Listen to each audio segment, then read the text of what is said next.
ಪೊಲೀಸರಿಂದ ಮಾಜಿ ಸೈನಿಕರ ಮೇಲೆ ಈಗ ಹಲ್ಲೆ ನಡೆಸಲಾಗಿದೆ. ಹೆಲ್ಮೆಟ್ನಿಂದ ಮಾರಣಾಂತಿಕವಾಗಿ ಈಗ ಹಲ್ಲೆಯನ್ನ ನಡೆಸಿದ್ದಾರೆ ಪೊಲೀಸರು. ಪೊಲೀಸರಿಂದ ಮಾಜಿ ಸೈನಿಕರ ಮೇಲೆ ಹಲ್ಲೆ ನಡೆಸಲಾಗಿದೆ.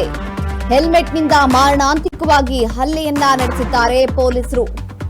ಸೈನಿಕ ಎಂಬ ಹೆಸರಿನ ಮೆಸ್ ನಡೆಸುತ್ತಿದ್ದಂತಹ ಮಾಜಿ ಸೈನಿಕರ ಮೇಲೆ ಪೊಲೀಸರು ಈಗ ಹಲ್ಲೆಯನ್ನ ನಡೆಸಿದ್ದಾರೆ. ಅಂಗಡಿ ತಡವಾಗಿ ಬಂದ್ ಮಾಡಿದ್ದಕ್ಕೆ ಮಾರಣಾಂತಿಕವಾಗಿ ಈಗ ಹಲ್ಲೆ ನಡೆಸಿದ್ದಾರೆ. ಹಲ್ಲೆ ಮಾಡಿ ಸಿಸಿಟಿವಿಯನ್ನ ಒಡೆದು ಹಾಕಿದ್ದಾರೆ ಈಗ ಖಾಕಿ ಪಡೆ. ಸಿಸಿಟಿವಿ ಡಿವಿಆರ್ ತೆಗೆದುಕೊಂಡು ಪೊಲೀಸರು ಅಲ್ಲಿಂದ ಹೋಗಿದ್ದಾರೆ. ಮನಸ್ಸೋ ಇಚ್ಛೆ ಆತನನ್ನ ಥಳಿಸಿದ್ದಾರೆ.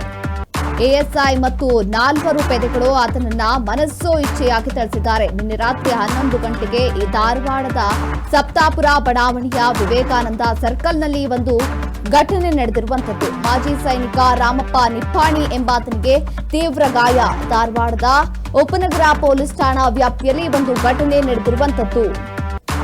ಹೆಲ್ಮೆಟ್ ಹಾಗೂ ಲಾಠಿಯಿಂದ ಮಾರಣಾಂತಿಕವಾಗಿ ಈತನ ಮೇಲೆ ಹಲ್ಲೆಯನ್ನ ಮಾಡಲಾಗಿದೆ.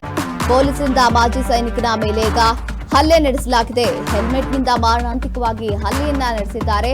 ಲಾಠಿ ಮುಖಾಂತರವೂ ಆತನಿಗೆ ಹಿಗ್ಗಾಮುಗ್ಗಾ ಥಳಿಸಿದ್ದಾರೆ. ಅಂಗಡಿ ತಡವಾಗಿ ಬಂದ್ ಮಾಡಿದ್ದಕ್ಕೆ ಮಾರಣಾಂತಿಕವಾಗಿ ಹಲ್ಲೆಯನ್ನ ನಡೆಸಿದ್ದಾರಂತೆ ಪೊಲೀಸರು.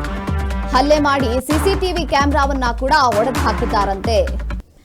ಹೆಲ್ಮೆಟ್ ಹಾಗೂ ಲಾಠಿಯಿಂದ ಮಾರಣಾಂತಿಕವಾಗಿ ಹಲ್ಲೆಯನ್ನ ಮಾಡಿದ್ದಾರೆ ಪೊಲೀಸರು. ರಾಮಪ್ಪ ನಿಪ್ಪಾಣಿ ಮತ್ತು ಆತನ ಪತ್ನಿಗೆ ಅವಾಚ್ಯ ಶಬ್ದಗಳಿಂದ ಕೂಡ ಈಗ ನಿಂದನೆಯನ್ನ ಮಾಡಿದ್ದಾರಂತೆ. ಮೆಸ್ನಲ್ಲಿ ಸಿಸಿಟಿವಿಯನ್ನ ಹಾಕಲಾಗಿತ್ತು. ಆ ಸಿಸಿಟಿವಿಯಲ್ಲಿ ದೃಶ್ಯ ಸೆರೆಯಾಗಿದೆ ಅಂತ ಸಿಸಿಟಿವಿಯನ್ನೇ ಸಂಪೂರ್ಣವಾಗಿ ಧ್ವಂಸಗೊಳಿಸಿ ಅಲ್ಲಿಂದ ಅದನ್ನ ಕಿತ್ತುಕೊಂಡು ಡಿವೈಸರನ್ನೇ ತೆಗೆದುಕೊಂಡು ಹೋಗಿದ್ದಾರಂತೆ ಈ ಪೊಲೀಸರು. ಇನ್ನು ನನ್ನ ಮೇಲೆ ಮಾರಣಾಂತಿಕವಾಗಿ ಹಲ್ಲೆಯನ್ನ ನಡೆಸಿದ್ದಾರೆ ಅಂತ ಮಾಜಿ ಸೈನಿಕ ಈಗ ತನ್ನ ಅಳಲನ್ನ ತೋಡಿಕೊಂಡಿದ್ದಾನೆ. ಇನ್ನು ಇವನನ್ನ ಈಗ ಕಿಮ್ಸ್ ಆಸ್ಪತ್ರೆಗೆ ದಾಖಲು ಮಾಡಲಾಗಿದೆ. ಸೈನಿಕನನ್ನ ಆತ ಈಗ ಚಿಕಿತ್ಸೆಯನ್ನ ಪಡೆದುಕೊಳ್ತಾ ಇದ್ದಾನೆ. ಇನ್ನು ನನ್ನ ಗಂಡನಿಗೆ ಹಾಗೂ ನನಗೂ ಹಿಗ್ಗಾಮುಗ್ಗವಾಗಿ ಥಳಿಸಿದ್ದಾರೆ ಎಂದು ಮಾಜಿ ಸೈನಿಕನ ಪತ್ನಿ ಆರೋಪಿಸಿದ್ದಾಳೆ.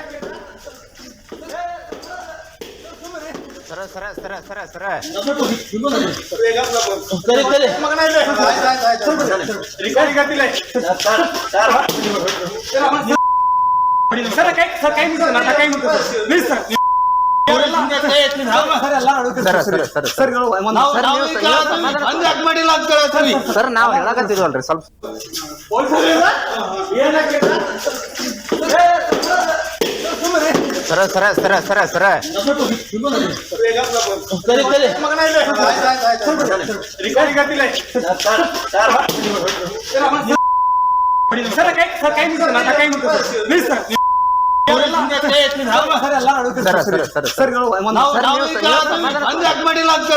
ಸರ್ ನಾವು ಹೇಳಕತ್ತಿದ್ವಲ್ರಿ ಸ್ವಲ್ಪ